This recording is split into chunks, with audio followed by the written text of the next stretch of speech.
నంద్యాల జిల్లా బనగానపల్లె మండలం టంగుటూరు పెద్దమ్మ తల్లి జాతర అత్యంత వైభవంగా జరిగింది. పాడి పంటలు పశు సంపద సమృద్ధి చెందాలని అంటూ రోగాలు ప్రబలకుండా అమ్మవారు కాపాడాలని శరణు కోరుతూ 2 రోజుల పాటు విశేష పూజలు నిర్వహించారు. గ్రామ రైతు సంఘం గ్రామ పెద్దల ఆధ్వర్యంలో ఆచార సాంప్రదాయబద్ధంగా అమ్మవారి జాతరను భక్తి శ్రద్ధలతో నిర్వహించారు.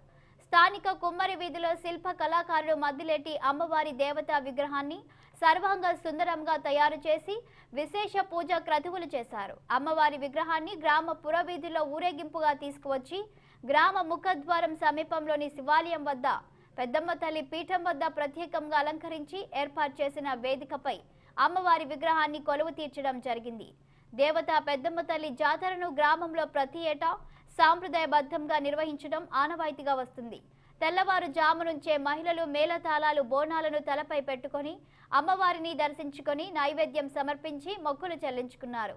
అమ్మవారి జాతర సందర్భంగా ఏర్పాటు చేసిన పలు సాంస్కృతిక కార్యక్రమాలు భక్తులను విశేషంగా ఆకట్టుకున్నాయి.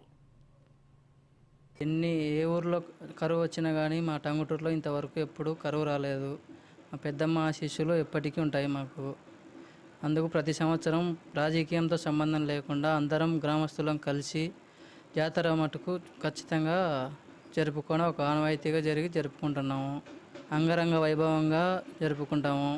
చుట్టుపక్కల గ్రామాల వాళ్ళు మొత్తం వచ్చి పెద్దమ్మ స్వామిని దర్శించుకొని పెద్దమ్మ తల్లికి బోనాలు సమర్పించి పెద్దమ్మ తల్లి ఆశీస్సులు తీసుకొని మొక్కుబడి తీర్చుకొని ఈ 2 రోజులు పెద్దమ్మ తల్లి జాతర ఏ ఇబ్బంది లేకుండా సహకరించిన గ్రామ ప్రజలకు, పెద్దలకు, భక్తులకు, మీడియా వారికి, పోలీస్ శాఖ వారికి, పెద్దమ్మ కమిటీ తరఫున అందరికీ కృతజ్ఞతలు తెలుపుకుంటున్నాము. సుమారు 300 సంవత్సరాల నుంచి ఏకంగా ఎప్పుడు కూడా ఏ సంవత్సరం ఎడతెగకుండా గ్రామ జాతర జరుగుతూ ఉంది.